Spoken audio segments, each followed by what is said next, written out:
बहुत समय पहले फारस के समृद्ध शहर बगदाद के पास एक छोटा सा गांव बसा हुआ था। वहां छोटे बड़े व्यापारी, कारीगर, किसान और लकड़हारे अपनी अपनी जिंदगी बिता रहे थे। उन्हीं में दो भाई भी रहते थे, अली बाबा और कासिम। उनका बचपन एक साधारण परिवार में बीता था। उनके पिता एक मेहनती व्यापारी थे जो मसाले और कपड़े बेचकर परिवार का भरण पोषण करते थे। लेकिन किस्मत को कुछ और ही मंजूर था। एक महामारी के दौरान उनके माता पिता की मृत्यु हो गई और दोनों भाई अनाथ हो गए। उन दिनों बच्चों की परवरिश करने के लिए केवल दो ही रास्ते होते थे, या तो वे खुद संघर्ष करके अपनी राह बनाए या किसी अमीर रिश्तेदार की दया पर जिए। लेकिन उनके पास कोई सहारा नहीं था। कासिम, जो बड़ा था, हमेशा से थोड़ा स्वार्थी था। उसे बचपन से ही धन दौलत और आराम की चाह थी। जब वह किशोर हुआ तो उसने एक धनी व्यापारी की बेटी से शादी कर ली। इस विवाह ने उसकी जिंदगी बदल दी। उसे अपने ससुर से एक बड़ा कारोबार मिला और वह देखते ही देखते अमीर हो गया। अब वह एक आलीशान मकान में रहता था जहां संगमरमर के फर्श थे, ऊंची दीवारें थीं और नौकर चाकर उसकी सेवा में लगे रहते थे। वहीं दूसरी ओर अली बाबा का जीवन संघर्ष से भरा था। वह एक ईमानदार और मेहनती व्यक्ति था। उसका मानना था कि मेहनत से कमाया गया एक सिक्का भी सोने के ढेर से ज्यादा कीमती होता है। जब कासिम ने अपनी अमीरी के घमंड में अपने भाई को घर से निकाल दिया तो अली बाबा ने लकड़हारे का काम अपना लिया। रोज सुबह वह अपने गड्ढे पर रस्सियां और कुल्हाड़ी बांधकर जंगल की ओर जाता। वहां वह दिन भर लकड़ियां काटता और फिर उन्हें बाजार में बेचकर जो थोड़े बहुत सिक्के मिलते उनसे अपना और अपनी पत्नी का पेट भरता। लेकिन गरीबी ने अली बाबा और उसकी पत्नी के दिल से खुशी नहीं छीनी थी। उनकी झोपड़ी भले ही छोटी थी, लेकिन वहां प्यार और संतोष का वास था। उनकी पत्नी दिन भर घर के कामों में लगी रहती और अली बाबा के लौटने पर उसे पानी और भोजन देती। कभी कभी अली बाबा अपनी पत्नी से कहता, अगर हमारे पास ज्यादा पैसा होता तो मैं तुम्हें रेशमी कपड़े और सोने के गहने दिलाता। उसकी पत्नी हंसकर जवाब देती, मुझे गहनों की नहीं, तुम्हारी मेहनत की परवाह है। मेहनत का फल एक न एक दिन जरूर मिलता है। लेकिन अली बाबा को नहीं पता था कि किस्मत उसके लिए कुछ बड़ा लिख चुकी थी। कासिम की अमीरी के साथ उसका घमंड भी बढ़ गया था। वह अब अपने छोटे भाई को नीचा दिखाने में कोई कसर नहीं छोड़ता था। अगर कभी अली बाबा उसके घर आता तो कासिम उसे नौकरों की तरह बाहर इंतजार करवाता। उसकी पत्नी भी उसे हिकारत से देखती थी। एक बार जब अली बाबा लकड़ियां बेचने के बाद अपने गड्ढे के साथ वापस लौट रहा था तो रास्ते में कासिम ने उसे देखा। तो लकड़ियां बेचकर कितना कमाया? कासिम ने व्यंग्य किया। अली बाबा ने सिर झुकाकर जवाब दिया, आज 50 तांबे के सिक्के मिले। कासिम हंस पड़ा, तुम्हारी पूरी कमाई से तो मेरे नौकर का खाना भी नहीं आता। अली बाबा ने कुछ नहीं कहा। उसने हमेशा यही सीखा था कि गरीबी कोई अपराध नहीं, लेकिन घमंड जरूर एक बड़ा पाप है। लेकिन फिर वह दिन आया जब अली बाबा की तकदीर बदल गई। एक दिन जब अली बाबा जंगल में लकड़ियां काट रहा था, उसने अचानक दूर से घोड़ों की टापों की आवाज सुनी। वह चौकन्ना हो गया। उसने तुरंत अपने गधे को एक झाड़ी के पीछे छिपा दिया और खुद एक ऊंचे पेड़ पर चढ़ गया। कुछ ही पलों में उसने देखा कि 40 घुड़सवार बड़ी तेजी से वहां आ रहे थे। वे सभी लंबी मूंछों वाले, भारी तलवारों से लैस और काले कपड़ों में थे। उनके चेहरे पर क्रूरता साफ झलक रही थी।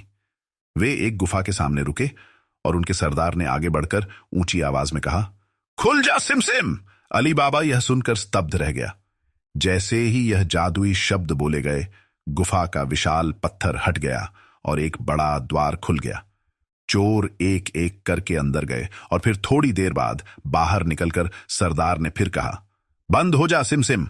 गुफा का द्वार फिर से पत्थर से ढक गया और चोर अपने घोड़ों पर सवार होकर जंगल में गायब हो गए। अली बाबा का दिल जोरों से धड़क रहा था। उसने अभी अभी एक बहुत बड़ा रहस्य देख लिया था। वह धीरे धीरे पेड़ से उतरा और गुफा के पास पहुंचा।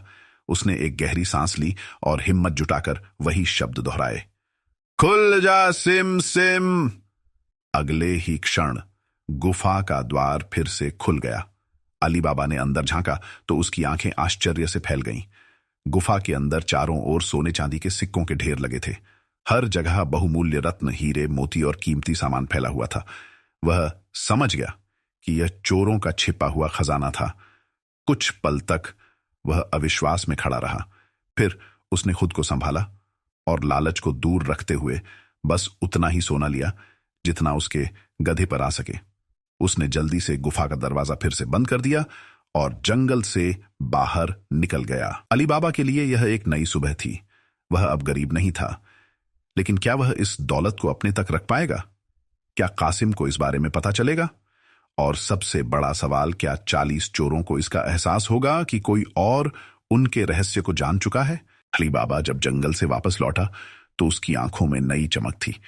उसके मन में उत्साह और घबराहट दोनों थी। उसने आज तक इतना धन और वैभव नहीं देखा था।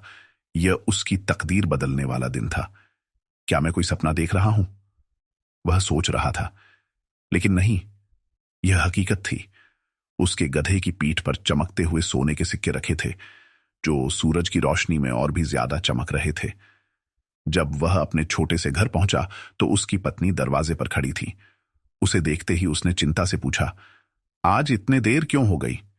कुछ अनहोनी तो नहीं हुई? अली बाबा मुस्कुराया और बोला, आज किस्मत ने मुझ पर मेहरबानी कर दी है। अंदर आओ, तुम्हें कुछ दिखाना है। जैसे ही उसने घर के अंदर गड्ढे से सोने के सिक्कों की थैलियां उतारी, उसकी पत्नी की आंखें विस्मय से फैल गईं। इतना सारा सोना, ये कहां से आया? उसने आश्चर्य से पूछा। अली बाबा ने उसे पूरी घटना विस्तार से बताई। 40 चोर, जादुई गुफा और खुलजा सिमसिम का रहस्य। उसकी पत्नी यह सुनकर स्तब्ध रह गई। हमें बहुत सावधान रहना होगा, उसने फुसफुसाते हुए कहा। अगर किसी को यह पता चला तो हम बहुत बड़ी मुसीबत में पड़ सकते हैं। अली बाबा सहमत था। हम यह रहस्य किसी को नहीं बताएंगे। यह खजाना हमारे भविष्य को संवार सकता है, लेकिन लालच हमें बर्बाद भी कर सकता है। लेकिन वह नहीं जानता था कि यह रहस्य ज्यादा दिन तक छिपा नहीं रहेगा। कासिम का जीवन ऐशो आराम से भरपूर था, लेकिन उसकी आंखों में हमेशा और अधिक धन की भूख थी। उसकी पत्नी बेहद चालाक थी। वह हर चीज पर बारीकी से नजर रखती थी। जब उसने अली बाबा की पत्नी को अचानक महंगे मसाले और अच्छे कपड़े खरीदते देखा तो उसे शक हुआ। गरीब लकड़हारे के पास इतना पैसा कहां से आया, उसने सोचा। एक दिन जब अली बाबा की पत्नी बाजार गई तो कासिम की पत्नी ने चालाकी से उसे बातचीत में उलझा लिया। बहन, सुना है कि अब तुम्हारे पास खूब पैसा आ गया है। यह चमत्कार कैसे हुआ? अली बाबा की पत्नी बहुत भोली थी। उसने सोचा कि यह उसकी भाभी है और इसलिए वह सच छिपाने की कोशिश नहीं कर पाई। हालांकि उसने गुफा का रहस्य नहीं बताया, लेकिन इतना कह दिया कि अली बाबा की मेहनत रंग लाई है और ऊपर वाले की कृपा से हमें अचानक बहुत धन मिल गया। यह सुनते ही कासिम की पत्नी समझ गई कि यहां जरूर कोई बड़ा रहस्य छिपा है। उसने झूठ मूठ हंसते हुए कहा, वाह, हमें तो अपनी किस्मत पर भरोसा ही नहीं होता। खैर, खुशी की बात है। अब हमारे परिवार को भी थोड़ा लाभ होना चाहिए। आखिर भाई भाई में भेद नहीं होना चाहिए। बातें सुनकर अली बाबा की पत्नी कुछ नहीं कह पाई, लेकिन जब वह घर वापस गई तो उसने अपने पति को पूरी बात बता दी। हमें सतर्क रहना होगा अली बाबा। मुझे शक है कि कासिम इस बात को यूं ही नहीं छोड़ेगा। और सच में अगले ही दिन कासिम उनके घर पहुंच गया। भाई, तुमने हमसे इतनी बड़ी बात छुपाई, कासिम ने आते ही कहा। अब जब तुम अमीर बन ही चुके हो तो मुझे भी अपना हिस्सा चाहिए। आखिर मैं तुम्हारा बड़ा भाई हूं। अली बाबा समझ गया कि यह बात ज्यादा दिन तक छिपी नहीं रह सकती थी। उसने गुफा का रहस्य अपने भाई को बता दिया, लेकिन उसे चेतावनी भी दी, अगर तुम बहुत लालच करोगे तो यह धन हमारे लिए मुसीबत बन सकता है। कासिम ने सिर हिलाया, लेकिन उसके मन में कुछ और ही चल रहा था। अगली ही सुबह जब सूरज उग रहा था, कासिम जल्दी जल्दी उठकर अपने सबसे मजबूत घोड़ों को तैयार करने लगा। उसने अपने साथ बड़ी बड़ी थैलियां वो रख ली ताकि वह अधिक से अधिक खजाना समेट सके। वह गुफा तक पहुंचा और उत्तेजना से चिल्लाया, खुल जा सिम सिम। गुफा का पत्थर हट गया और जब वह अंदर पहुंचा तो उसकी आंखें चकाचौंध हो गईं। सोना, हीरे, चांदी, चारों ओर दौलत ही दौलत थी। कासिम पागल की तरह इधर उधर भागकर अपने थैलों में अधिक से अधिक सोना भरने लगा। लेकिन इसी बीच उसने एक गलती कर दी। जब वह बाहर जाने लगा तो वह जादुई शब्द भूल गया। खोल जा खजाना, नहीं नहीं, दरवाजा खुल जा। लेकिन दरवाजा नहीं खुला। वह घबराने लगा। वह बार बार अलग अलग शब्द बोलता रहा, लेकिन सही शब्द उसे याद नहीं आ रहे थे। तभी उसे दूर से घोड़ों की टापों की आवाज सुनाई दी। 40 चोर वापस आ रहे थे। कासिम को समझ आ गया कि वह बुरी तरह फंस चुका है। अगर उन्होंने मुझे यहां देख लिया तो मैं जिंदा नहीं बचूंगा। लेकिन अब कुछ नहीं हो सकता था। चोरों ने जैसे ही गुफा का दरवाजा खोला, उन्होंने एक आदमी को वहां खड़े देखा। उनका सरदार गुस्से से चिल्लाया, यह कौन है? हमारी गुफा में कोई बाहरी व्यक्ति घुस आया। चोरों ने बिना समय घमवाए अपनी तलवारें निकाल ली। कासिम ने बचने की बहुत कोशिश की, लेकिन वह लालच में इतना अंधा हो गया था कि उसने अपनी जान की परवाह ही नहीं की थी। चोरों ने बिना कोई दया दिखाए उसे वहीं मार डाला। जब कासिम कई दिनों तक घर नहीं लौटा तो उसकी पत्नी बेहद घबरा गई। उसने सबसे पहले अली बाबा के घर जाकर रोते हुए कहा, भैया मेरे पति कई दिनों से लापता है। मुझे यकीन है कि वह गुफा में गए थे। कृपया उन्हें ढूंढने में मेरी मदद करें। अली बाबा को यह सुनकर बहुत दुख हुआ। उसे पहले ही अंदेशा था कि कासिम अपनी लालच में कोई बड़ी गलती कर सकता है। अगर चोरों को यह पता चल गया कि गुफा का रहस्य किसी और को भी मालूम है तो वे हमें भी मार डालेंगे। अली बाबा ने सोचा। उसने अपनी पत्नी से कहा, मैं खुद जाकर देखता हूं कि वहां क्या हुआ। अगली सुबह अली बाबा अपने गधे पर सवार होकर जंगल की ओर गया। जब वह गुफा पहुंचा तो उसने धीरे से वही जादुई शब्द कहे, खुल जा सिमसिम। गुफा का दरवाजा खुल गया और अंदर का दृश्य देखकर अली बाबा का दिल दहल उठा। कासिम का शव वहां पड़ा था, टुकड़ों में कटा हुआ। यह देखकर अली बाबा को समझ आ गया कि चोरों ने उसे बेरहमी से मार डाला था। शव को गुप्त रूप से धर लाना अब एक नई समस्या थी। अगर कासिम का शव वहीं पड़ा रहा तो चोरों को शक हो जाएगा कि कोई और भी उनके खजाने का रहस्य जानता है। अली बाबा ने जल्दी से अपने गधे पर कासिम के शरीर के टुकड़े लादे और गुफा से बाहर निकल आया। जब वह कासिम के घर पहुंचा तो उसकी पत्नी रोने लगी। अब हम क्या करेंगे? अदर लोग पूछेंगे कि कासिम कैसे मरा तो हम क्या जवाब देंगे? तभी अली बाबा की पत्नी ने एक उपाय सुझाया। हमें किसी ऐसे व्यक्ति की मदद लेनी होगी जो बिना सवाल किए हमारी बात माने। अली बाबा को तुरंत मरजाना का ख्याल आया। मरजाना कासिम के घर में काम करने वाली एक बेहद होशियार और चतुर दासी थी। वह साधारण नौकरानी नहीं थी, वह तेज दिमाग वाली, बहादुर और हाजिर जवाब लड़की थी। जब उसे सारा हाल पता चला तो उसने झट से एक योजना बना डाली। वह शहर के एक बूढ़े नाई के पास गई और कहा, मुझे एक ऐसे नाई की जरूरत है जो बिना सवाल किए काम करे। नाई ने पूछा, क्या काम है? मरजाना ने गंभीर स्वर में कहा, तुम्हें बस इतना करना है कि कासिम के शरीर को इस तरह जोड़ दो कि लोग यह समझें कि उसकी मौत स्वाभाविक रूप से हुई है। नाई यह सुनकर डर गया, लेकिन मरजाना ने उसे कुछ सोने के सिक्के दिए और कहा, अगर तुमने यह काम ठीक से किया तो तुम्हें और इनाम मिलेगा, लेकिन अगर तुमने किसी को कुछ बताया तो यह तुम्हारी आखिरी गलती होगी। नाई को लालच आ गया। उसने बड़ी सफाई से कासिम के शरीर को सिल दिया और उसे ऐसे तैयार कर दिया कि देखने में लगे कि उसकी मौत किसी बीमारी से हुई है। जब अगली सुबह कासिम के अंतिम संस्कार की प्रक्रिया हुई तो पूरा शहर यही समझा कि वह स्वाभाविक रूप से मरा है। लेकिन 40 चोरों को जल्द ही कुछ शक हो गया। चोरों को शक होता है जब चोर अगली बार गुफा में आए तो उन्होंने देखा कि कासिम का शव गायब था। उनका सरदार गुस्से से चिल्लाया, यह कैसे संभव है? इसका मतलब है कि और कोई भी हमारे खजाने का रहस्य जानता है। एक चोर ने सुझाव दिया, हमें गांव में जाकर पता लगाना होगा कि हाल ही में कौन गायब हुआ है। जल्द ही चोरों को यह खबर मिल गई कि कासिम नाम का एक व्यापारी अचानक मर गया है। उनके सरदार ने आदेश दिया, हमें यह पता लगाना होगा कि इस रहस्य के पीछे कौन है। हम गांव में जाकर इसका पता लगाएंगे। चोर गांव में आते हैं। चोरों का सरदार गांव में भेष बदल कर आया।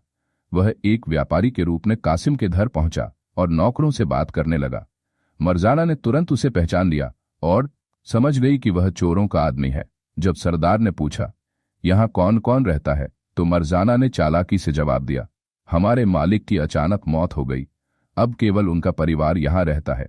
सरदार ने और कोई सवाल नहीं किया और वापस चला गया। लेकिन अब उसे यकीन हो गया था कि गुफा का रहस्य कासिम के घर वालों को पता है। सरदार ने अपने चोरों को आदेश दिया, हमें इस घर के सभी लोगों को मार डालना होगा ताकि कोई और हमारे खजाने का रहस्य न जान सके। उन्होंने एक योजना बनाई, हम तेल के मटकों में छिपकर घर के अंदर घुसेंगे और जब रात होगी तब हमला करेंगे। अगले दिन चोरों के सरदार ने एक व्यापारी का रूप धारण किया और तेल के बड़े बड़े मटकों में अपने चोरों को छिपाकर अली बाबा के घर पहुंचा।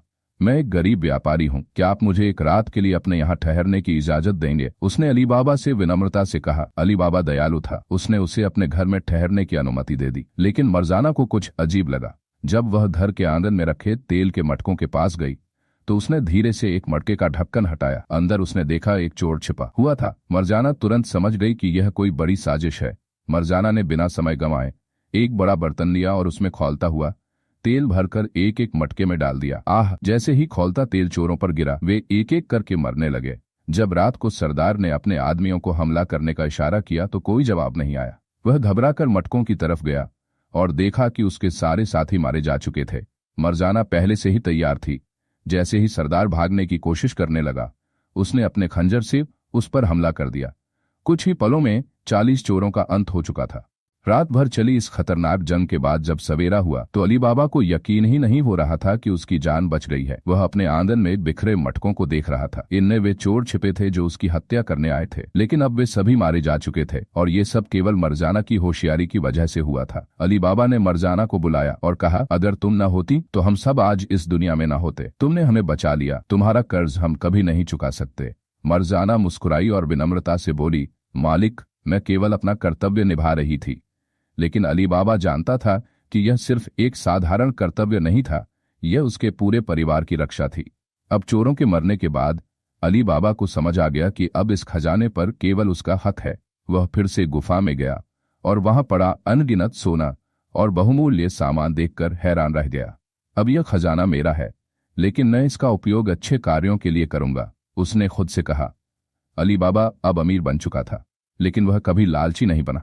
उसने गरीबों की मदद की, व्यापार बढ़ाया और अपने भाई के परिवार की भी देखभाल की। अब कासिम का परिवार भी सुरक्षित था, क्योंकि अब उनके पास धन की कोई कमी नहीं थी। अली बाबा जानता था कि मर्जाना सिर्फ एक साधारण नौकरानी नहीं थी, वह बहुत होशियार, बहादुर और निडर लड़की थी। अब समय आ गया है कि तुम्हें वह सम्मान मिले जिसकी तुम हकदार हो, अली बाबा ने कहा। उसने अपने बेटे को बुलाया और कहा, मैं चाहता हूं कि तुम मर्जाना से विवाह कर लो। उसने हमारी जान बचाई है और वह इस परिवार का हिस्सा बनने की हकदार है।